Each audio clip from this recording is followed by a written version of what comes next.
নমস্কার, শুরু করছি সোজা সাপটা। আজকের অনুষ্ঠানে আমার সঙ্গে স্টুডিওতে একজনও নেই। আপনারা সকলেই জানেন পরিস্থিতি ক্রমশ খারাপ দিকে পরিণত হচ্ছে। এই অবস্থা দাঁড়িয়ে আমরা স্টুডিওতে একজনকেও আনিনি, নিয়ম মেনে সবাই আমার যারা অতিথি রয়েছেন আজকে বাইরে তাদের নিজের জায়গায় সরাসরি আমরা তাদের সাথে কথা বলবো। সামনে আরো কঠিন সময় আসছে, আপনারা নিশ্চয়ই তার ইঙ্গিত পেয়ে গেছেন। লকডাউন আর বাড়বে কিনা এ নিয়ে সমস্ত জায়গাতেই আলোচনা হচ্ছে। হ্যাঁ, লকডাউন নিশ্চিতভাবেই বাড়তে চলেছে বলে অন্তত আমাদের মনে হচ্ছে।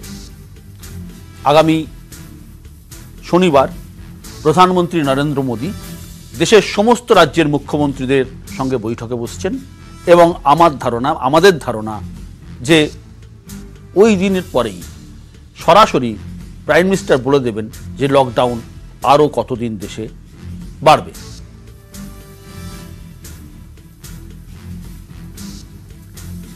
আগামী শনিবার প্রধানমন্ত্রী নরেন্দ্র মোদী দেশের সমস্ত রাজ্যের মুখ্যমন্ত্রীদের সঙ্গে বৈঠকে বসছেন এবং সেই বৈঠকে তার সাথে আলোচনার পরে তিনি স্পষ্ট করে দেবেন দেশে আরও কতদিনের জন্য লকডাউন বাড়ছে।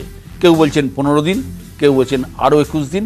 কিন্তু লকডাউন যে বাড়ছে এটা নিয়ে কোনো সন্দেহ নেই, কারণ লকডাউনই হচ্ছে একমাত্র পথ যে এই করোনা ভাইরাসকে মোকাবিলার জন্য।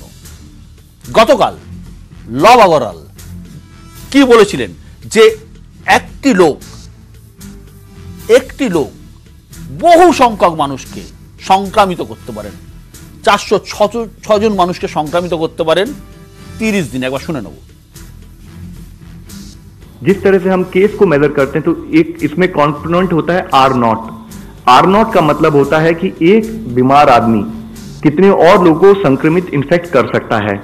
कोरोना वायरस के संबंध में इस एक्सरसाइज को इसको R0 को अराउंड 1.5 से 4 के बीच में ICMR की स्टडी में पाया गया है। तो इस स्टडी ने इसको एग्जामिन करके बताया कि अगर मान लीजिए हम R0 को 2.5 माने, क्योंकि अभी इसके हर तरह से स्टडी चल रही है, तो अगर हम R0 को 2.5 मान के चलें तो उस केस में एक आदमी अगर कोई भी लॉकडाउन या सोशल डिस्टेंसिंग को फॉलो ना किया जाए तो वह 30 दिन में करीब 406 लोगों को इन्फेक्ट कर सकता है। আপনারা শুনলেন লব আগরওয়াল কেন্দ্রীয় সরকারের পক্ষ থেকে কি বললেন, যে লকডাউন কোন জায়গায় যেতে পারে এবং একজন মানুষ, একজন সংক্রামিত ব্যক্তি আরও কতজনকে সংক্রমণ ছড়াতে পারে। সুতরাং লকডাউন যে বাড়ছে এটা নিয়ে কোথাও কোনো সন্দেহের অবকাশ নেই। লকডাউন বাড়লে আমরা না করোনা থেকে বাঁচব, কিন্তু ভাতে মরার ভয়ও থাকছে। আর এসব নিয়েই আজকের আমাদের আলোচনা সোজা সাপটা। আজ আমার সাথে যারা আছেন প্রথমে পরিচয় করিয়ে দিই। আমার সাথে আছেন অর্থনীতিবিদ সুমন মুখোপাধ্যায়। সুমনবাবু, আপনাকে স্বাগত আমাদের অনুষ্ঠানে। রয়েছেন বিশিষ্ট চিকিৎসক এবং করোনা টাস্কফোর্সের অন্যতম যিনি নেতৃত্ব দিচ্ছেন ডক্টর অভিজিৎ চৌধুরী। অভিজিৎ দা, স্বাগত আপনাকে। রয়েছেন রুদ্র চ্যাটার্জি, তরুণ শিল্পপতি রুদ্র চ্যাটার্জি রয়েছেন আমাদের সঙ্গে, এবং রয়েছেন ইন্ডিয়ান স্ট্যাটিস্টিক্যাল ইনস্টিটিউটের অধ্যাপক শুভময় মৈত্র। শুভময় দা, আপনাকে স্বাগত আমাদের অনুষ্ঠানে। আমি অভিজিৎদার কাছে আসবো, অভিজিৎ থেকে দিয়ে শুরু করি। অভিজিৎ দা, মোটামুটিভাবে তো একটা পরিষ্কার হচ্ছে যে লকডাউনটা বাড়তে চলেছে এবং এই সময় কি এটাই কি একমাত্র পথ? আরো কতদিন? মানুষের তো একটা জিজ্ঞাসা আছে যে কতদিন এভাবে আমরা বাড়ির মধ্যে বসে থাকবো, কাজ কর্ম ছেড়ে সবকিছু স্তব্ধ হয়ে গিয়ে কি হবে? সুতরাং আরো কতদিন হলে মনে হয় আপনার ভালো হবে? কি হতে যাচ্ছে?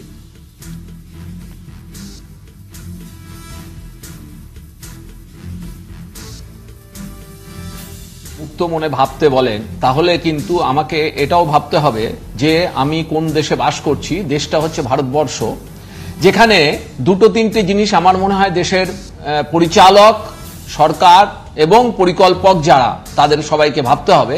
একদিকে দাঁড়িয়ে একটা অজানা ভাইরাসের সঙ্গে আমরা মোকাবিলা করছি, অন্যদিকে দাঁড়িয়ে আমাদের সামনে যে সমস্যাটা আগামীতে আসতে চলেছে এবং নিশ্চয়ভাবে আসবে, এবং যেটা সব থেকে বেশি দেশের সরকারকে এই মুহূর্তে দাঁড়িয়ে সম্ভবত বিচলিত করছে এবং করবে, সেটা হচ্ছে জীবিকা সংক্রান্ত সমস্যা এবং ক্ষুধার হাহাকার আমাদের গ্রাস না করে বসে।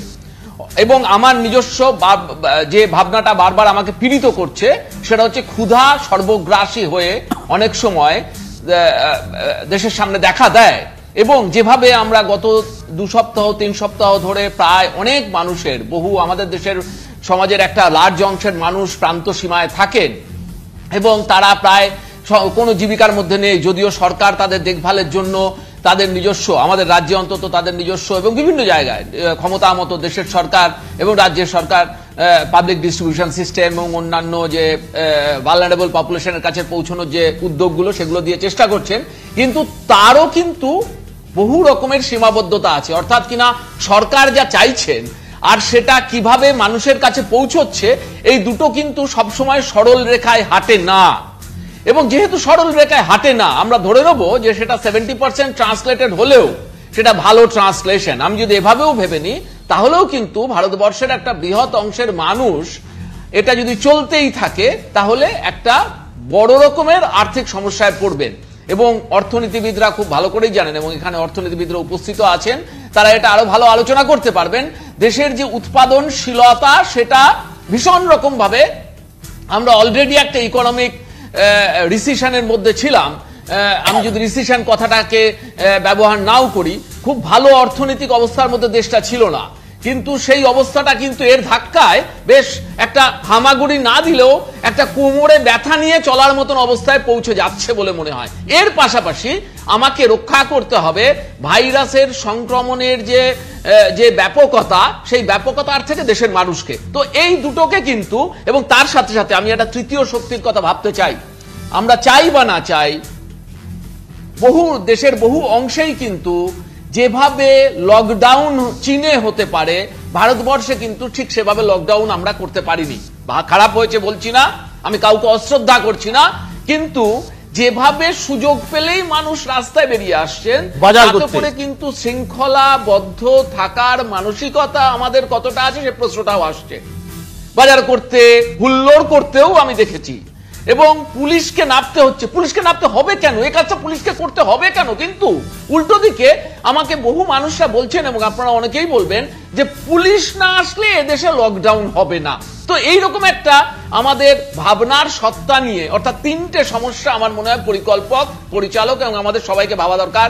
ভাইরাসের আক্রমণ, ভাইরাসের বিজ্ঞান, সে বিজ্ঞান বলছে যে আরো কিছুদিন চালিয়ে যেতে পারলে বোধহয় বিজ্ঞানটা সমৃদ্ধ হয়। অন্যদিকে দাঁড়িয়ে অর্থনৈতিক একটা ব্যাপক ধাক্কার সামনে আমরা পড়তে যাচ্ছি। আর তৃতীয় হচ্ছে, আমরা এটা বুঝে গেছি লকডাউন কিন্তু যেরকম হলে খুশি হতাম, তার অন্তত 30% হ্যাম্পার্ড হচ্ছে। কাজেই আমাকে যদি ব্যক্তিগতভাবে জিজ্ঞেস করেন, আমি আশা করব এরকম একটা অবস্থা যেখানে দেশের সরকার ভাববেন যে লকডাউন হোক, কিন্তু মানুষের যারা ভালনারেবল পপুলেশন তাদের জীবন জীবিকার অংশটাও ভাবা হোক। এর পাশাপাশি যেটা, আমি কিন্তু এটা একদম ব্যক্তিগত অনুভূতি, ব্যক্তিগত ভাবনার কথা বলছি, পাশাপাশি ভাবা হোক যে যেগুলো হটস্পট বলে চিহ্নিত হচ্ছে, সেই হটস্পট গুলোকে যদি আমরা ঠিকভাবে কন্টেইন করতে পারি, সার্ভেইল করতে পারি, নানান টেস্টিং পদ্ধতির মধ্যে দিয়ে সেগুলোকে চিহ্নিতকরণের মধ্যে দিয়ে আমরা যদি আরো ভালো করে সেগুলোকে সীমাবদ্ধ রাখার ক্ষেত্রে যেতে পারি, অথবা ফেজিক লকডাউনের মধ্যে যেতে পারি, ইত্যাদি নানান কিছু আমার মনে হয় আমাদের ভাবতে হবে। কিন্তু খুব গুরুত্বপূর্ণভাবে দেশের সরকারের ভাবা দরকার যে আগামীতে অর্থনৈতিক অবস্থা কিন্তু ভয়ঙ্কর হতে যাচ্ছে। ভাইরাস তো নিঃসন্দেহে, কিন্তু আমার মনে হচ্ছে যে এই দুটোর মধ্যে কোথাও একটা লাইন টানতে হবে দেশের সরকার। অভিজিৎ দা, আপনাকে একটা প্রশ্ন করব। আপনি তো রাজ্য সরকারের টাস্ক ফোর্সের অন্যতম প্রধান সেনাপতি।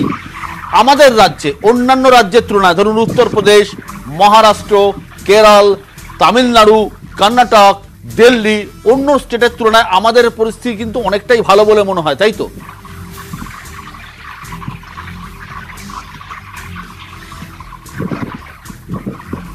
উত্তরাধিকারী আমরা, সেই জন্যই এখনো আমরা বলে চলেছি, আমরা ভাবছি, এবং সত্যি কথা বলছি, সৌভাগ্য আমাদের যে এখনো সংক্রমণের ব্যাপকতা এবং সংক্রমণের থেকে যে মৃত্যু ইত্যাদি যেগুলোতে আমরা ভয় পাই, সেটা মহারাষ্ট্রের তুলনায় বা বা তামিলনাড়ুর তুলনায় বা দিল্লির তুলনায় সত্যিই অনেকাংশে কম, কিন্তু আবারও বলছি আমাদের প্রতি মুহূর্ত ভিজিল্যান্ট থাকা দরকার এবং আমরা থাকার চেষ্টা করছি।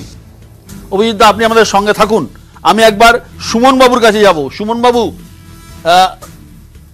করোনার থেকে বাঁচতে পারি, কিন্তু যা অবস্থা দাঁড়াচ্ছে যে ভাতে মারার ভয়, আমরা হয়তো 15 দিন আগে আমরা আলোচনা করেছিলাম, আপনার মনে আছে হয়তো 21 দিন আগে আমরা আলোচনা করেছিলাম, বাইরে যে শো করেছিলাম এই লকডাউন চালু হওয়ার আগে, আপনার মনে আছে হয়তো যে আপনি বলেছিলেন, ইঙ্গিত দিয়েছিলেন যে ভাতে মরার ভয় আমাদেরকে তাড়া করে বেড়াচ্ছে।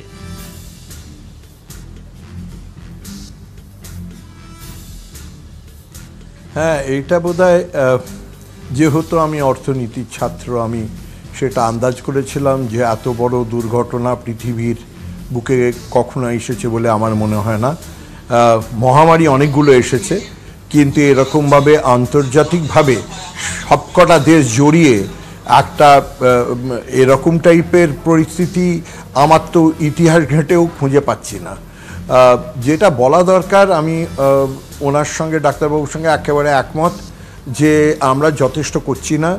আমার মনে হয় একটা স্টেটকে আমরা যে কোনো কারণেই হোক ওভারলুক করছি। যেখানে প্রথম মারাত্মকভাবে করোনা ভাইরাস ছড়িয়েছিল আমাদের দেশেই, কেরালা, সেইখানে যদি আপনি রিকভারি রেটটা দেখেন সবচেয়ে ভালো, অন্তত ইন্টারন্যাশনাল রিকভারি রেট যেটা 20%, তার কাছাকাছি না গেলেও তা অর্ধেকের ওপর গেছে। বাকি সব স্টেটে ভারতবর্ষে রিকভারি রেট ইজ অনলি 8%। আর যদি বা মৃত্যুর রেট আমাদের হয়তো ইন্টারন্যাশনালি 5%, আমরা হয়তো কোথাও কোথাও 2 কিংবা 3, সেটা হয়তো কিছুই বলা যায় না, কারণ এখনো এত লোক আটকে আছে। অর্থনৈতিক দিক থেকে আপনি কি দেখছেন? অর্থনৈতিক দিক থেকে এই যে ধরুন আমাদের কাছে একটা তথ্য এসেছে, হ্যাঁ, আমাদের কাছে একটা অর্থনীতির দিক দিয়ে দেখতে, হ্যাঁ আমি বলি, হ্যাঁ, অর্থনীতির দিক দিয়ে আমি দেখছি আমাদের দেশ আজকালে সেভিংসের ওপর নির্ভর করত। এটা কিছুদিন হলো, বিগত কয়েকটা দিন আমাদের সার্ভিস সেক্টরের ওপর নির্ভরশীল হয়ে যাওয়ার পর আমরা কনজামশনের উপর ডিপেন্ড করি। জিডিপির 65% খালি কনজামশনের উপর নির্ভর করে। আমরা নিশ্চয়ই মনে করছি যে এই করোনা ভাইরাসের জন্যে এই সেক্টরটা সবচেয়ে বেশি মার খাবে। সুতরাং যতগুলো সার্ভিস সেক্টরের ওপর জড়িত তারা কিন্তু মার খাবে। যেটা ভারতকে বাঁচিয়ে দেবে এবং পৃথিবীতে সবচেয়ে আগে ভারত থাকবে, তার মানে ভালো হবে তা নয়, কিন্তু ভারতের গ্রোথ রেট হয়তো 2% বা তার একটু অধিক বেশি হতে পারে। চায়নার 1%, বাকিরা নেগেটিভ রেট অফ গ্রোথে যাবে। তার কারণ আমরা কৃষি প্রধান দেশ এবং এখন আমরা কৃষি ভিত্তিক, আমাদের ওতপ্রোতভাবে ইন্টারন্যাশনাল ইয়ের সঙ্গে জড়িত নয়। সেই জন্যে যে কোনো কারণেই যদি আমরা এটা গ্রামীণ অঞ্চলে এই করোনা ভাইরাসকে না ঢুকতে দিই, ভারতের বাঁচার একটা উপায় আছে। কিন্তু যেরমভাবে আমাদের একটা হাসির মেজাজে তাচ্ছিল্য করে আমরা, বেশিরভাগ লোক নয় কিন্তু 95% লোক এটা মানছে, কিন্তু আমরা যখন 5% 1 বিলিয়ন লোকের মধ্যে এইরকম টাইপের ইনডিসিপ্লিন বিহেভিয়ার করি, রাস্তায় বেরিয়ে পড়ি, একসঙ্গে এই থেকে ওই দিকে ঘুরে বেড়াচ্ছি, সে বাজার করার নামেই হোক বা জটলা করার নামেই হোক বা জমায়েতের নামেই হোক, সেটা দেশকে খালি ডুবাতে পারে। আমি একটা তথ্য দিচ্ছি সুমনবাবু, আমি একটা তথ্য দিচ্ছি যে গতকাল সেন্টার ফর মনিটরিং ইকোনমি বা সিএমআই এর একটা সমীক্ষা আমরা পেয়েছি। সেই সমীক্ষায় আমরা দেখতে পাচ্ছি যে ভারতবর্ষে আগামী দিনে অন্তত 13 কোটি লোক বেকার হচ্ছেন, অন্তত 13 কোটি লোক বেকার হচ্ছেন। ভারতবর্ষে যে সার্ভিস সেক্টর আছে, সেই সার্ভিস সেক্টর এবং পর্যটন শিল্প খুব খারাপ অবস্থা নিয়ে আসতে চলেছে বলে এই সমীক্ষা ইঙ্গিত দিচ্ছে। দেখা যাচ্ছে যে অসংগঠিত ক্ষেত্রের কয়েক কোটি শ্রমিকের জীবন এবং জীবিকা বিপন্ন। হোটেল পর্যটন শিল্পে অন্তত 2 কোটি মানুষের চাকরি যাবে। গাড়ি শিল্পে লকডাউনে অবস্থা আরো খারাপ এবং বিমান পরিবহনে 6 লক্ষ লোকের চাকরি যাওয়ার আশঙ্কা। আর একটা জিনিস হচ্ছে, ইতিমধ্যেই এই কয়েকটা দিনেই ইতিমধ্যেই 90 লক্ষ লোকের চাকরি চলে গেছে, তাদের চাকরি নেই। সব মিলিয়ে পরিস্থিতি অত্যন্ত শোচনীয় এবং অত্যন্ত ভয়াবহ দিকে যাচ্ছে।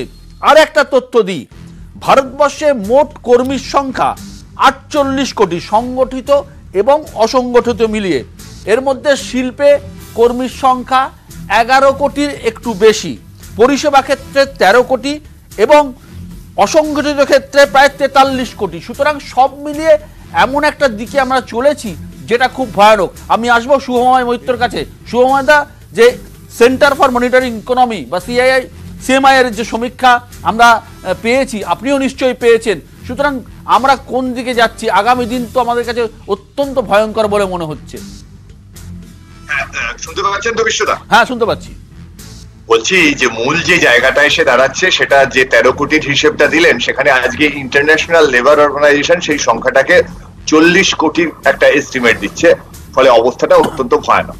এবার এইখানে মূল যে জায়গাটায় আসতে হবে সেটা হচ্ছে, আমরা যখন কোনো একটা গ্রাফ দেখে বা ডেটা দেখে ভবিষ্যতের দিকে তাকাই, যেহেতু গোটা বিষয়টা একটা অনিশ্চয়তা আছে, সেই কারণে আমরা যেদিকে যাওয়ার চেষ্টা করি শুধু সেই রাস্তাটাই কিন্তু আমরা বাস্তবে দেখতে পাই। অর্থাৎ অন্য যে ভালো ভালো রাস্তাগুলোর কথা আমরা ভাবতে পারতাম, সেই রাস্তাগুলোই কিন্তু আমরা কোনোদিন এগোতেই পারি না, কারণ আমরা জানি না তো সেখানে কি হবে। ফলে যে রাস্তাটায় আমরা যাব সেই রাস্তাটারই কিন্তু ঠিক এবং ভুলের বিচার হবে। এবং এটা এমন একটা পরিস্থিতি, যে পরিস্থিতিটার কথা আমরা কোনোদিনই ভাবতেই পারিনি। আজকে বিশ্বদা, যদি আজ থেকে মাসখানেক আগে এরকম একটা উপন্যাস বা গল্প লিখতাম আমরা, তাহলে কিন্তু বাংলার অনেক পাঠক পাঠিকা হাসতেন পড়ে, যেরকমটা আবার হয় নাকি, এগুলো তো শুধু থ্রিলারেই হয়। অর্থাৎ এই জায়গায় দাঁড়িয়ে কেন্দ্র সরকার, রাজ্য সরকার, বিভিন্ন রাজনৈতিক দল যে ধরনের সিদ্ধান্ত নেবে বিভিন্ন ডেটার উপর বেস করে, সেই সিদ্ধান্তর প্রতিটির ক্ষেত্রে একটা ঠিক এবং একটা ভুল হওয়ার সম্ভাবনা আছে। এবার কোন জায়গাটায় আমাদের মূল নজর দিতে হবে? যে জায়গাটায় মূল নজর দিতে হবে সেটা হচ্ছে যে খাদ্য সুরক্ষার জায়গাটা।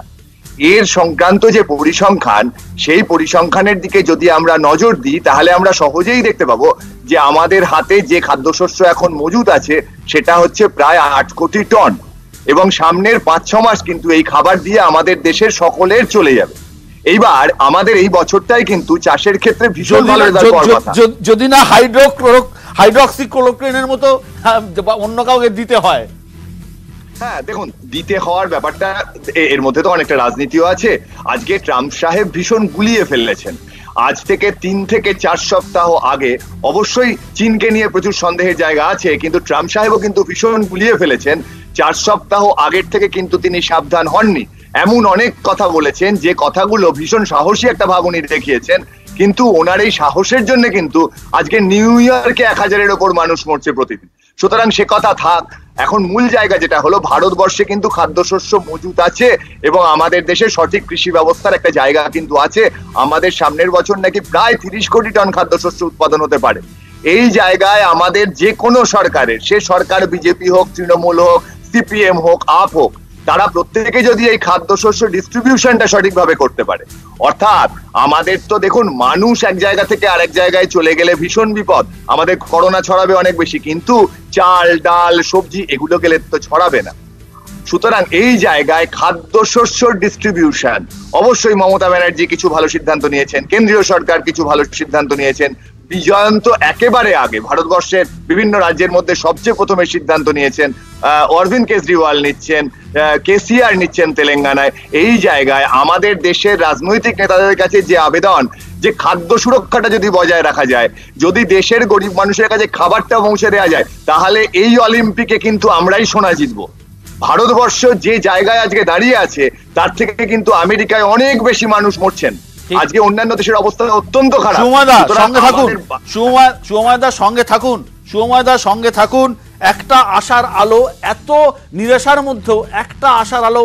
শুভময় মৈত্র বলছেন যে ভারতবর্ষে খাদ্যশস্য মজুদ আছে এবং ভারত হচ্ছে কৃষি প্রধান দেশ, সুতরাং আমাদের সামনে খাওয়ার সমস্যা অন্তত আগামী 8-9 মাস নেই। বিপর্যয় হয়তো একদিন কেটে যাবে, কাটিয়ে উঠবো। আমরা এই আলোচনায় আসবো। আমাদের সঙ্গে আছেন রুদ্র চ্যাটার্জি, তরুণ উদ্যোগপতি।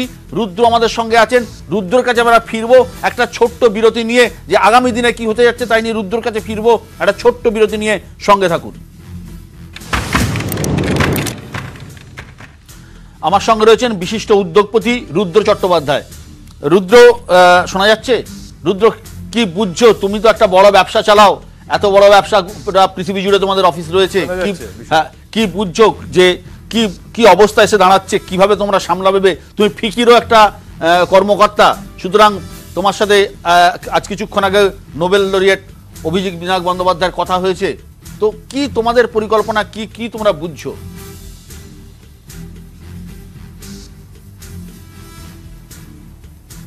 তো কয়েক বিষয় আছে। একটা তো হচ্ছে একটা ব্যবসায় যার রেভিনিউ মানে আয় বন্ধ হয়ে গেছে, কিন্তু খরচা যা ফিক্সড কস্ট আছে, মাইনে হোক রেন্ট হোক, কন্টিনিউ করছে। এটা বেশি দিন চলতে পারে না, এবং যদি চালাতে হয় তাহলে ওয়ার্কিং ক্যাপিটাল, ব্যাংকের লোন, এইগুলো নতুনভাবে ভাবতে হবে, যেটা আগে কখনো ভাবা হয়নি। সেটা হচ্ছে একটা দিক।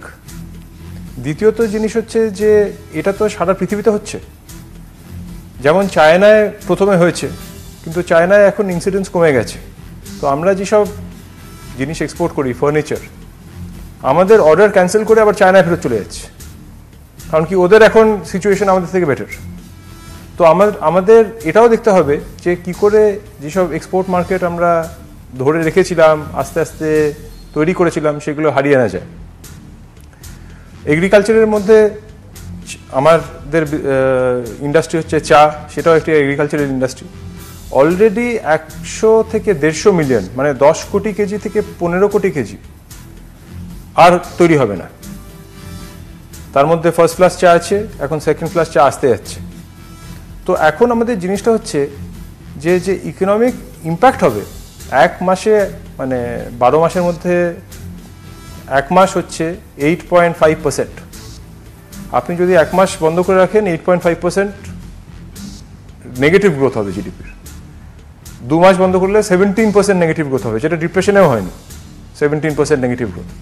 তো আমাদের সেটা ভেবে ফার্স্ট জিনিসটা হচ্ছে লাইফ বাঁচানো, তারপর হচ্ছে লাইভলিহুড বাঁচানো। কি করে? প্রথম হচ্ছে মানে জীবন বাঁচানো, তারপরে হচ্ছে রোজগার বাঁচানো। এক একটা স্টেজ ওয়াইজ কোন ইন্ডাস্ট্রিতে লোকেদের সোশ্যাল ডিস্টেন্সিং রেখে, টেস্টিং বাড়িয়ে, অনেক বেশি কশেস হয়ে, কিন্তু ইকোনমিক ইম্প্যাক্টটা যেটা আমাদের দেশে এর আগেও খুব একটা মানে ভালো অবস্থায় ছিল না, সেটাকে কন্ট্রোল করা ইকুয়ালি ইম্পর্টেন্ট। এটা কোনো সহজ কাজ না।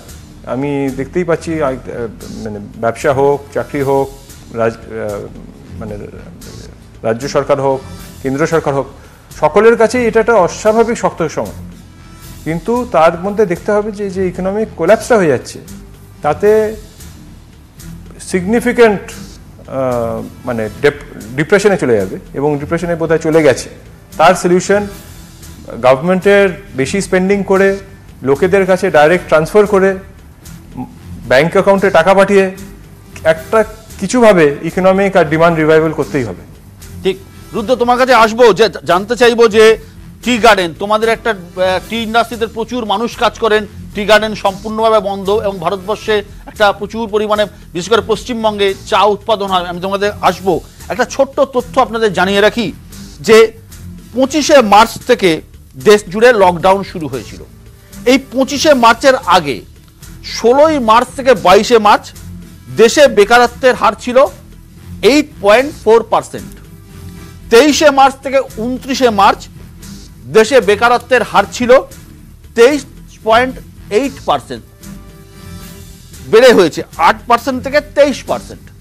আর 30শে মার্চ থেকে 5ই এপ্রিল বেড়ে হয়েছে 23.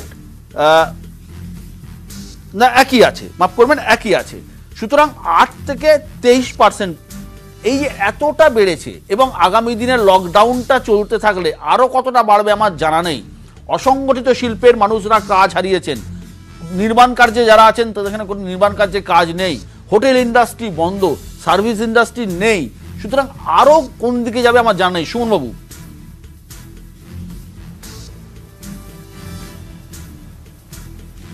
আমার মতে অনেকগুলো পদক্ষেপ নেওয়া উচিত। আমাদের IRS আমেরিকার যদি মডেলটা দেখি, ওরা কেয়ারস অ্যাক্ট নিয়ে এসেছে করোনা এফেক্টের জন্যে। $2 ট্রিলিয়ন এইড উনি ইনজেক্ট করছেন, যার মধ্যে যারা কাজ হারাচ্ছে তাদের কম্পেনসেশন দেওয়া, এবং পয়েন্ট টু পয়েন্ট যতগুলো লোককে রক্ষা করছে সরকার তাদের সেই পুরো কিন্তু compensation শোনবাবু, দিচ্ছে। আমার মনে হয় আমেরিকার মতো সেই মডেলটা কিছুখানি অনুকরণ করা আমাদের উচিত, যদিও বা আমাদের অত পয়সা নেই। আমেরিকার মতো দেশে যেটা সম্ভব, ভারতবর্ষের মতো দেশে কি সেটা সম্ভব, বিশেষ করে এত মানুষ যেখানে আছেন?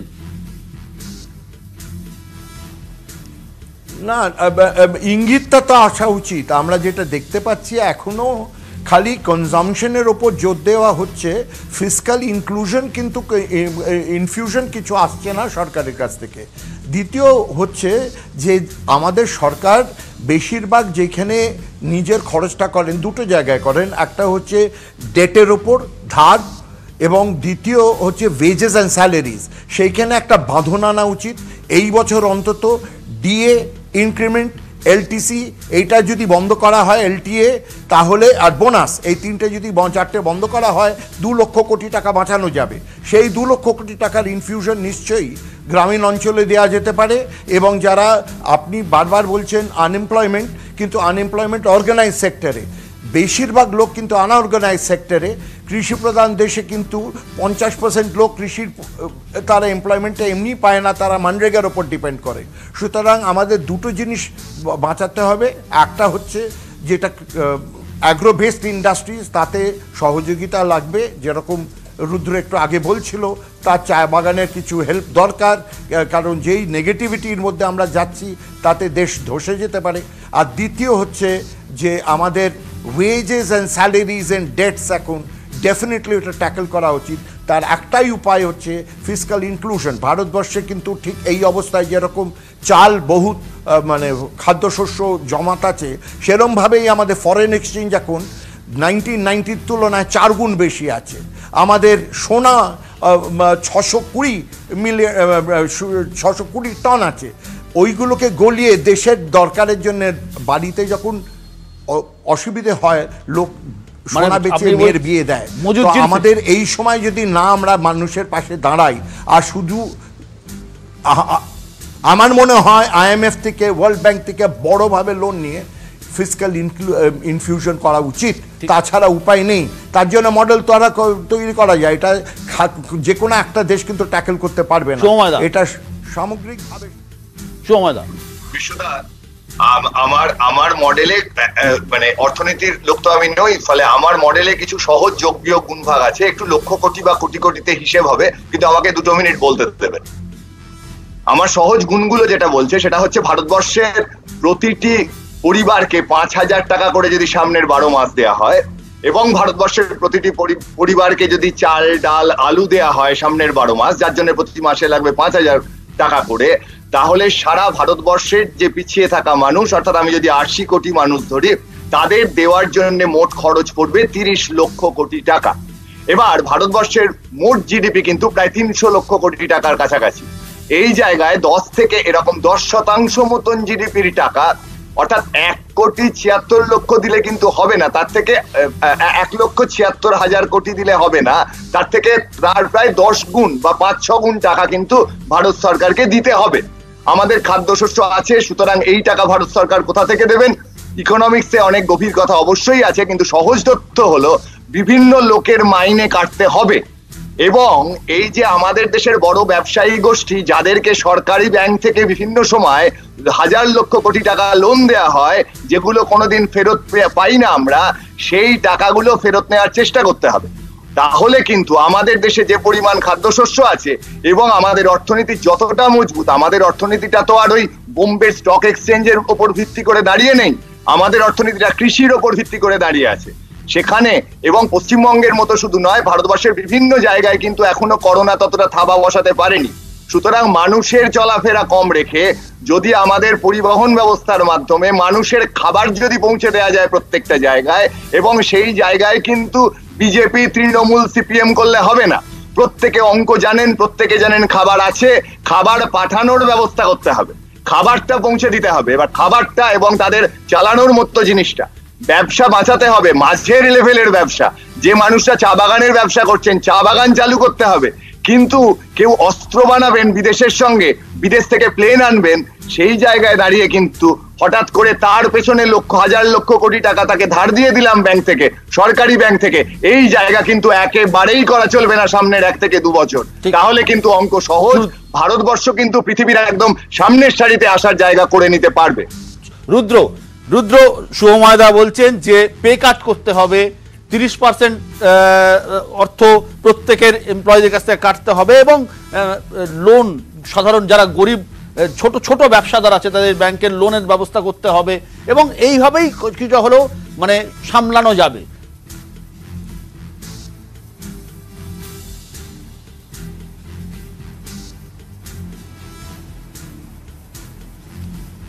রুদ্র আম্বানি, আইটিসি এই এত টাকা আছে, সুতরাং সেইখানেও কিন্তু একটা বড় আমাদের ভাড়ার রয়েছে, সেটাকে আমরা ইউজ করতে পারি। 63% কনজাম্পশন প্রাইভেট কনজাম্পশনের উপর ডিপেন্ড করছে। হ্যাঁ, শুনতে পাচ্ছি বিষয়টা। রুদ্র, আমি যেটা জানতে চাইছিলাম যে তোমাদের তো প্রচুর ইন্ডাস্ট্রি আছে, টি ইন্ডাস্ট্রি আছে, প্রচুর এমপ্লয়ি আছে।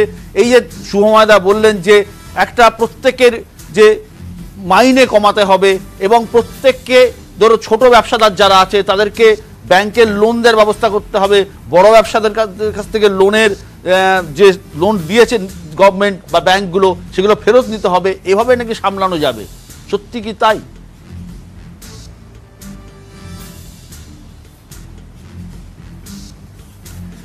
তো দুটো জিনিস আছে, একটা তো হচ্ছে যে মাইনে কমানো কি পর্যায়ে, যাদের মাইনে 30,000 40,000 টাকার বেশি তাদের মাইনে এখন কিছু দিনের জন্য কমানো যেতে পারে। ওদের যদি নিজেদের এক্সপেন্স থাকে, ইএমআই, রেন্ট, ওই টাইপের এক্সপেন্স থাকে, সেগুলো ওরা অ্যাডভান্স নিয়ে নিল, যেটা পরে অ্যাডজাস্ট করা যেতে পারে। কিন্তু পুরো ইন্ডাস্ট্রিতে মাইনে কমানো বা খরচা কমালে সেটা তারপরেই আসবে ডিমান্ড কমে যাবে, কারণ কি ওই মাইনে থেকেই ডিমান্ড হয়। তো মাইনে আমি পুরোপুরি অ্যাগ্রিয়েবল যে কয়েকটা খরচা আছে যেটা প্রায়োরিটি না, সেগুলো একেবারে বন্ধ করে দেওয়া উচিত। আমাদের মতন ব্যবসার কয়েক জায়গায় খরচা বন্ধ করা দরকার, কিন্তু পুরো দেশে যদি খরচাটা খুবই বেশি কমে যায় তার থেকেই তো রিসেশন আসে, তার থেকেই ডিপ্রেশন আসে। তো আমাদের খুব দরকার যে ফ্লো, ওয়ার্কিং ক্যাপিটাল ফ্লো, ব্যাংকের লোনের ফ্লো, এগুলো কন্টিনিউ করে যতটা সম্ভব। অলরেডি যেমন প্রফেসর মুখার্জি বললেন, উনি আমার প্রফেসর সেন্ট জেভিয়ার্স কলেজে, যে উনি মানে সার্ভিসেস, ট্রান্সপোর্ট, এইসব সেক্টরস অনেকটাই স্লো ডাউন করে গেছে, কারণ কি লকডাউন আছে। যেসব সেক্টরে কিছু ডিমান্ড হতে পারে, এসেনশিয়ালস, খাদ্যদ্রব্য, কেনাকাটি যেসব নিজেদের বাড়িতে দরকার হয়, সেই সব জিনিসের ডিমান্ডও যদি কমে যায় তাহলে আমাদের ইকোনমি আরও ধসে যাবে, আরও লং টার্ম মানে ডিপ্রেশনে চলে যাবে। তো খুব বেশি কস্ট কাটিং একটা ইন্ডিভিজুয়াল লেভেলে আমার ঠিক মনে হতে পারে, কিন্তু পুরো ইকোনমিক লেভেলে সেটা দেখতে হবে কোথা থেকে, কোন কস্ট থেকে আরও চাকরি হয়, কোন কস্ট থেকে আরও ডিমান্ড হয়, এবং সেইগুলোকে ধরে রাখতে হবে। ঠিক ঠিক। রুদ্রর আমি অভিজিৎদের কাছে আসব, অভিজিৎদের কাছে জানতে চাইব যে এই ওষুধ এবং করোনা পরিস্থিতিতে যে হাইড্রক্সি ক্লোরোকুইন নিয়ে যে এই টানামানি চলছে, যেভাবে ট্রাম্প ধমকি দিয়েছেন এবং সব কিছু নিয়ে আসবো। একটা ছোট্ট বিরতি আমাকে নিতেই হচ্ছে, সঙ্গে থাকুন। ফিরে এলাম বিরতির পর। বিরতিতে যাওয়ার আগে রুদ্র একটা কথা খুব ভালো বলছিল যে মানুষের মাইনে যদি কমিয়ে দেওয়া হয়, পে কাট যদি হয়, মানুষের তা অন্য জিনিস কিনবে না, চাহিদা কমে যাবে মার্কেট থেকে। অর্থাৎ সাধারণ বুদ্ধিতে, আমি অর্থনীতি অত বুঝি না, কিন্তু সাধারণ বুদ্ধিতে আমার যদি পয়সা না থাকে আমি কিন্তু সঞ্চয় করব এবং আমি কিন্তু টাকা খরচা করব না, যে টাকা আমরা অন্য জায়গায় গিয়ে খরচা করি, কোথাও খেতে গিয়ে খরচা করি, সার্ভিস ইন্ডাস্ট্রিতে খরচা করি। সুতরাং সব ইন্ডাস্ট্রির অবস্থা কিন্তু খারাপ হবে। আমি আসবো অভিজিৎদার কাছে। অভিজিৎ চৌধুরী আমাদের রাজ্যের যে টাস্ক ফোর্স তার অন্যতম প্রধান সেনাপতি। অভিজিৎদা, মুখ্যমন্ত্রী মমতা বন্দ্যোপাধ্যায়, তার আগে জানিয়ে দিই আপনাদের, মুখ্যমন্ত্রী মমতা বন্দ্যোপাধ্যায় নবান্নে জানিয়েছেন যে করোনা মোকাবিলায় উত্তরবঙ্গে পাঠানো হচ্ছে 2জন বিশেষজ্ঞ ডাক্তারকে, ডক্টর ঢালি এবং তার মনিটর করার জন্য ডক্টর অভিজিৎ চৌধুরী যাচ্ছেন, অভিজিৎদা যাচ্ছেন সঙ্গে। কি বলেছেন মমতা বন্দ্যোপাধ্যায় একবার শুনে নেব, ফিরে আসছি অভিজিৎদার কাছে। উত্তরবঙ্গ তো যেহেতু দূরে, এখন যেহেতু প্লেন এবং ট্রেন চলছে না, তাই একজন খুব সিনিয়র ডাক্তারকে তিনি যেতে রাজি হয়েছেন। আমরা খুব কৃতজ্ঞ। ডক্টর ঢালি, পিজি হসপিটাল আপনারা জানেন খুবই ইম্পর্টেন্ট ব্যক্তিত্ব, তিনি নিজে কাল থেকে উত্তরবঙ্গে মেডিকেল কলেজের দায়িত্ব নিয়ে থাকবেন। আর অভিজিৎ চৌধুরীও তার সাথে যাচ্ছেন, তিনি উত্তরবঙ্গ মেডিকেল কলেজটা পর্যবেক্ষণ করবেন, করে তারপরে এসে বাদবাকি রিপোর্টটা আমাদের দেবেন। অভিজিৎ দা, আপনার কাছে আসবো যে কলকাতা থেকে উত্তরবঙ্গ তো অনেকটাই দূরে এবং অনেকটাই দূরে, এতটা দূরে জায়গায় কি অবস্থা, এটা কি মনিটর করার জন্য আপনার যাওয়া, নাকি ইনফ্রাস্ট্রাকচার কিরকম জায়গায় দাঁড়িয়ে আছে? আমরা জানি কালিম্পংয়ে অনেকগুলো করোনা পজিটিভ এসছে কালিম্পং থেকে, সুতরাং সব মিলিয়ে কি আপনার এই পরিদর্শন?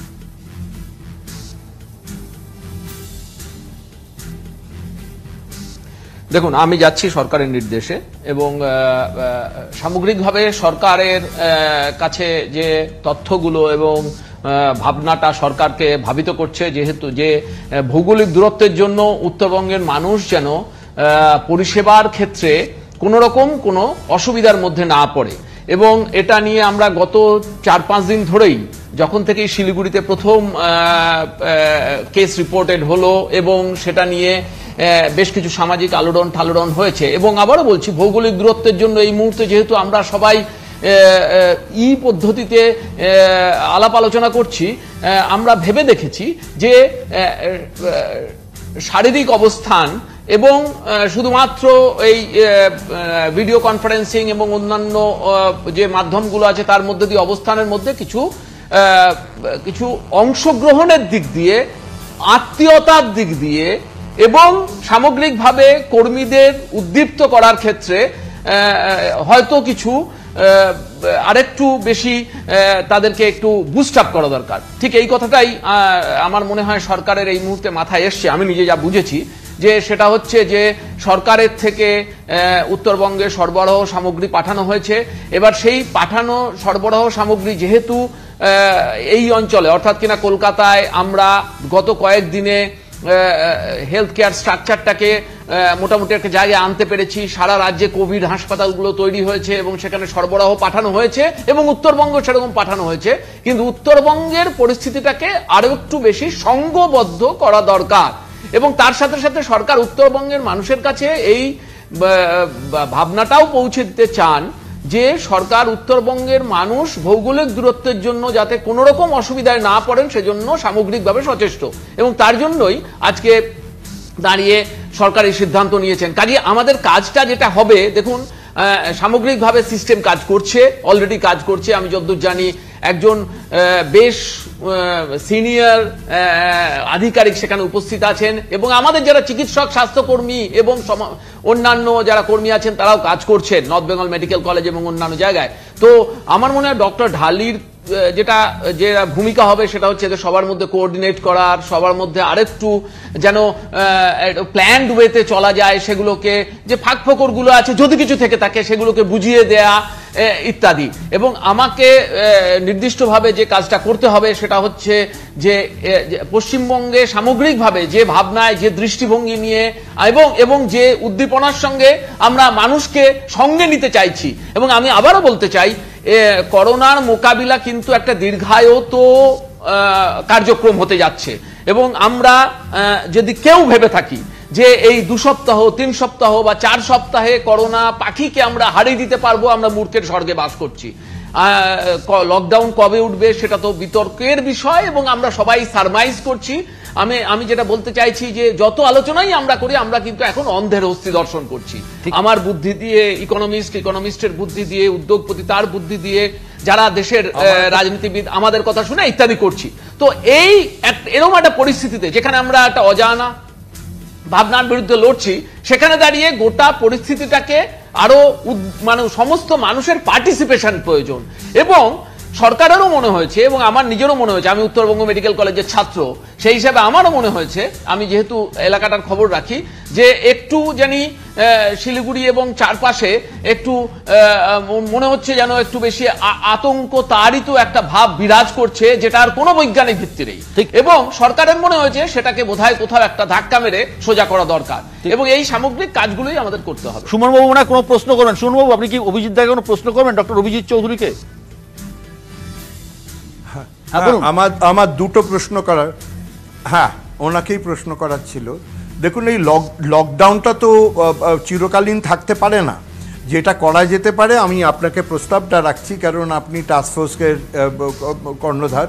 আপনাকে আমার প্রস্তাবটা হচ্ছে যারা সিনিয়র সিটিজেন তারা অন্তত লকডাউনে থাকুক, যারা ছাত্র স্কুল ছাত্র ক্লাস 11 অবধি তারা এইটার মধ্যে থাকুক, বাকি যারা কর্মঠোর যারা কাজ করে তারা কিন্তু প্রোডাকশনে ফিরে যাওয়া দরকার যথেষ্ট হেল্প নিয়ে এবং প্রোটেকশন নিয়ে, এবং যারা বেকার হয়ে যাচ্ছে তাদের আপনি স্বাস্থ্য ইয়েতে প্যারামেডিক্যাল ফোর্সেস এবং নার্সিং শিখিয়ে, খালি ট্রেন লাইনে বা ট্রেনেতে বড় বড় বিছনা করে তো কোনো লাভ নেই, সেখানে আপনাকে নার্স দরকার, সেখানে প্যারামেডিক ফোর্সেস দরকার। এদের ট্রেনিং দিয়ে আপনার শুশ্রূষা ইয়ের থেকে টেলিভিশনের থ্রু দিয়ে কিন্তু আপনি করাতে পারেন, তাদের রিপোর্ট নিয়ে তাদের এটা নিয়ে। হিউম্যান রিসোর্স আমাদের একটা রিসোর্স, সেটা প্রয়োগ করতে পারেন। অভিজিৎ দা,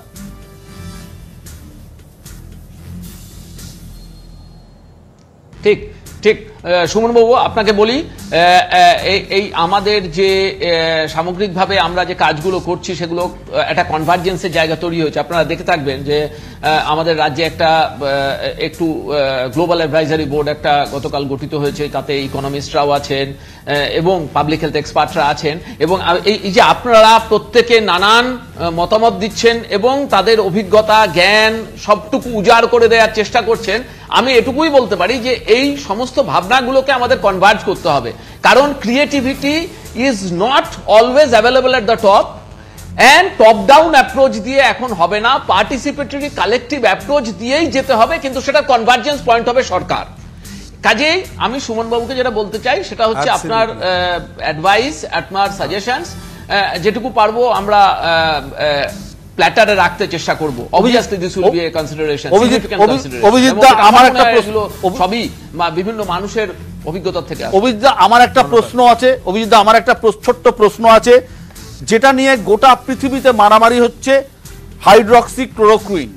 এই ওষুধটা নাকি করোনা মোকাবিলায় সব থেকে গুরুত্বপূর্ণ। কতটা গুরুত্বপূর্ণ আপনারা জানবেন, চিকিৎসকরা জানবেন। এখন এই ওষুধটা নিয়ে আমেরিকা যেভাবে ভারতের সাথে টানামানি করলো, এখন সাধারণ মানুষ যদি এই ওষুধ বাজার থেকে কিনে খেতে শুরু করেন, আপনি কি বলবেন? মানে আমাদের দেশে, আমাদের মতো রাজ্যে বহু মানুষ আছেন যারা হুজুগে পড়ে ইতিমধ্যেই বহু লোক ইতিমধ্যেই কিনে নিয়েছেন, এবং আমার কাছে তথ্য আছে সম্ভবত আসামে কোনো একজন এই ওষুধ খেয়ে মানে হয়তো এই ওষুধের জন্য মারাও গেছেন খেয়ে। সুতরাং আপনি কি বলবেন এই হাইড্রক্সি ক্লোরোকুইন, যেটা কি আমাদের পর্যাপ্ত পরিমাণে নিশ্চয়ই আছে আমাদের রাজ্যে, এবং সাধারণ মানুষের জন্য আপনার বক্তব্য কি হবে? যে কেউ কি মুড়ি মুড়কির মতো খেতে পারে?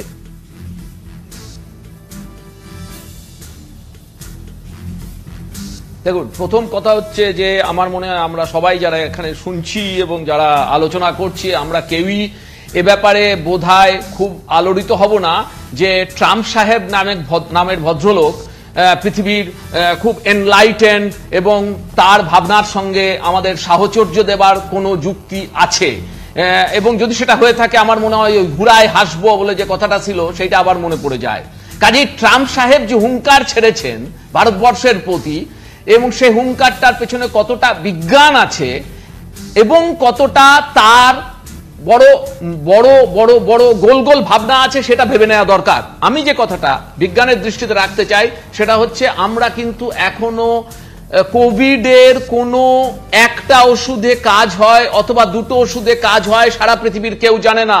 আবারও বলছি, অন্ধের অস্থি দর্শন করছি, এবং প্রত্যেকেই নানান ওষুধ বিশুদ্ধ যেগুলো আছে সেগুলোকে রিপারপাস করে দেখার চেষ্টা করছি, এবং এই কাজ করতে গিয়ে খবর পাওয়া গেছে যে হাইড্রক্সি ক্লোরোকুইন দিয়ে কিছু উপকার হতে পারে। এটা চীনে দেখা গেছে প্রথম। এবার হচ্ছে যে ভদ্রলোক, এবং ওই ভদ্রলোক যার নাম যত কম করা যায় ততই ভালো, সেই ভদ্রলোকের হঠাৎ মাথায় ঢুকেছে যে ওই সোনার হরিণই ওনার চাই, এবং সেই সোনার হরিণের তাড়নায় উনি সারা পৃথিবীকে এই মুহূর্তে তাড়িত করে চলেছেন। আমি যেটা আমাদের দেশের মানুষের কাছে রাখতে চাই সেটা হচ্ছে হাইড্রক্সি ক্লোরোকুইন দিলেই করোনা সেরে যাবে, এর পেছনে কোনো বিজ্ঞান নেই। আপনাদের ছোট্ট সংখ্যা তত্ত্ব বলছি, এখনো পর্যন্ত আমাদের অভিজ্ঞতা, ক্ষুদ্র অভিজ্ঞতার থেকেই বড় বড় ভাবনা তৈরি হয়। আইডি হসপিটালের চিকিৎসায় বলছি, আইডি হসপিটালে এখনো পর্যন্ত 30-32 জন চিকিৎসিত হয়েছেন, এক্সাক্ট নাম্বার আমার এখন মনে নেই, কিন্তু বিশ্বাস করুন 15% রোগীর ক্ষেত্রে আমাদের অসাধারণ একটা কমিটমেন্ট নিয়ে একটা চিকিৎসক টিম কাজ করছে সেখানে, বেশ কয়েকটা ছেলে আছে, সোনার টুকরো ছেলে। তো তাদের সঙ্গে আমিও নিজে আলোকিত হচ্ছি, এবং 15% অসুস্থ অসুখ, মানে যাদের অসুখ হয়েছে কোভিড ইনফেক্টেড, তাদের কোনো ওষুধ প্রয়োগ করেছে, বাকিরা কিন্তু স্পন্টানিয়াসলি কিছু টার্মোয়েলের মধ্যে দিয়ে ভালো হয়ে যাচ্ছেন। আমি আবার এই কথাটা রাজ্যের মানুষ এবং প্রত্যেকে যারা আছেন প্রত্যেককে শোনাতে চাই, কোভিড মানেই ডেথ, কোভিড মানেই ভেন্টিলেটর, ভেন্টিলেটর না থাকলে কোভিডের হাসপাতাল হয় না, করতে হবে। আমি হালকাভাবে নিতে বারণ করছি, কিন্তু আমাকে অতি সরলীকৃত করবেন না। কিন্তু most of the COVID infected people will have mild infection, they need observation. সুতরাং আমার চিকিৎসক বন্ধুদের কাছে এবং সমাজের প্রতিটা অংশের মানুষের কাছে বলবো, দয়া করে আতঙ্কিত হবেন না, এর কোনো ওষুধ এখন আবিষ্কৃত হয়নি। আমরা যা যা করছি সব আন্দাজের ভিত্তিতে এবং সাউন্ড সারমাইজেস গেসের উপর ভিত্তিতে করছি, কিন্তু যেটা বুঝতে হবে যে কোভিড মানে ডেথ নয়, কোভিড মানে ডেথ নয়। অভিজিৎ চৌধুরী সাধারণ মানুষকে অত্যন্ত পরিষ্কারভাবে আশ্বস্ত করছেন যে কোভিড মানেই কিন্তু ডেথ নয়। রুদ্রর কাছে আসবে, একদম শেষ পর্যায়ে এসে গেছি। রুদ্র, এই যে পরিস্থিতি, এতে তোমরাই হচ্ছ, তোমাদের মধ্যে উদ্যোগপতি যারা আছো তারা হচ্ছে আগামী দিনে আশা ভরসা। তুমি কি বার্তা দিতে চাইছো, কি বলতে চাইছো আগামী দিনে যে অর্থনীতি যেদিকে যাচ্ছে?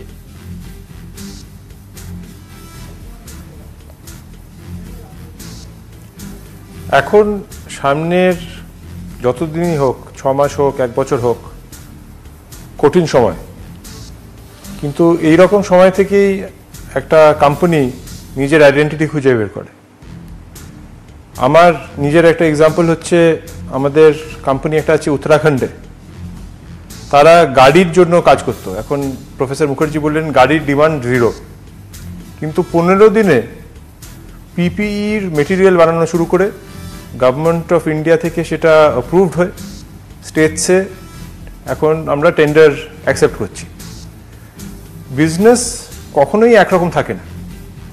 আমাদের এই সময় এই যে চেঞ্জ, এই যে ভলিটিলিটি, এর মধ্যে থেকেই দেখতে হবে যে আমাদের কোথায় অপরচুনিটি, এবং এই সময়ই আমাদের ট্রাস্ট, আমাদের কর্মচারী, এমপ্লয়িজ, আমাদের কাস্টমার্স, গ্রাহক, আমাদের সাপ্লায়ার্স, আমাদের কথার মর্যাদা, সেটা দেখিয়ে এই বিজনেসের রেপুটেশন বাড়াতে হবে। ঠিক, রুদ্রের কোনো ডাউট নেই যে এইরকম চ্যালেঞ্জ বিজনেসের ওপর কখনো আসেনি, বহু বছর হয়নি। রুদ্র একটা খুব অসাধারণ কথা বললো যে ব্যবসাকে অন্যভাবে চালিত করতে হবে। যেমন ধরুন, যে কেউ হয়তো জামা কাপড় বানাতো, তাকে হয়তো মাস্ক তৈরি করতে হবে। একদম শেষ পর্যায়ে সুময়দার কাছে আসবো। সুময়দা, স্টেট ব্যাংক সুদের হার আরো কমিয়ে দিয়েছে। যে মানুষ ব্যাংকের সুদের ওপর নির্ভর করে জীবন নির্ভর করেন, জীবিকা নির্ভর করেন, বয়স্করা, তাদের হাল অত্যন্ত শোচনীয়। দু এক কথা এ সম্বন্ধে বলে আপনি আমাদের দিশা দেখান কিভাবে আমরা এর থেকে বেরিয়ে আসতে পারি। মূল কথা হলো, আমাদের অসুবিধে তো হবেই, এবং সেই জায়গায় ব্যাংকের সুদের হার কমানো বা এই ধরনের যে সিদ্ধান্তগুলো, সেগুলো কেন্দ্রীয় সরকারকে খুব সাবধানে নিতে হবে। আমাদের দেশে ইমিডিয়েটলি সামনের 1 বছরের জন্য ইউনিভার্সাল বেসিক ইনকাম চালু করতে হবে। 20 কোটি যে পরিবার আছেন যারা নিম্নবিত্ত, তাদের মাসে 5,000 টাকা করে দিতে হবে।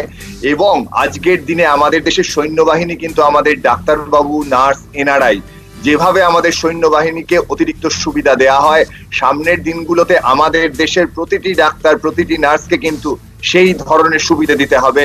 আজকের দিনে কিন্তু সীমানা নয়, সীমানা ছাড়িয়ে গেছে কোভিডের এই আক্রমণ, এবং জীবন এবং জীবিকার মধ্যে যে দ্বন্দ্ব, সেই জায়গায় আগে জীবনকে বাঁচাতে হবে। সেখানে সবচেয়ে বড় আক্রমণ কোভিড এবং ক্ষুধার, সেই দুটোকে বাঁচাতে পারলে তারপর জীবিকার প্রশ্ন। এটাই মূল বক্তব্য, মানুষকে আগে বাঁচতে দিতে হবে, খাদ্য সুরক্ষার বন্দোবস্ত করতে হবে। ধন্যবাদ সুময়দা, ধন্যবাদ রুদ্র, ধন্যবাদ অভিজিৎ দা, ধন্যবাদ সুমন বাবু, আপনাদের প্রত্যেককে ধন্যবাদ, প্রত্যেককে ধন্যবাদ। জীবন এবং জীবিকা, এই উভয়ের টানাপোড়েন, উভয়ের মধ্যে লড়াই, এই লড়াই চলতেই থাকবে। আশা করছি আমরা লড়াই জিতেই ফিরবো।